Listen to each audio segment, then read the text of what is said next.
पुण्यात मानाचे गणपती ठरले कसे आणि हा मान कोण देतो माहिती आहे? आज जे आपण मानाचे 5 गणपती पाहतो त्यामागे फक्त लोकप्रियता नाही तर एक इतिहास आहे.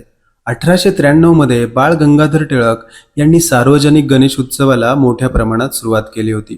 त्यानंतर पुण्यात अनेक मंडळ तयार झाली, पण मिरवणुकीत कोण आधी जाणार यासाठी एक पारंपरिक क्रम ठरवण्यात आला.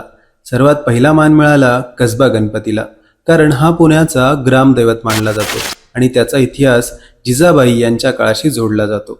दुसरा मान मिळाला तांबडी जोगेश्वरी मंदिराला, कारण ती पुण्याची पारंपरिक ग्रामदेवता मानली जाते. आणि तिसरा मान मिळाला गुरुजी तालीम गणपतीला. हे सुरुवातीच्या सार्वजनिक गणेश उत्सवांपैकी एक आणि सामाजिक एकतेचं प्रतीक मानलं गेलं. चौथा मान तुळशीबाग गणपतीला आणि पाचवा मान केसरीवाडा गणपतीला मिळाला. त्यांच्या ऐतिहासिक आणि योगदानामुळे तो मान त्यांना मिळाला. महत्वाचं म्हणजे हा मान दरवर्षी मतदानाने बदलत नाही.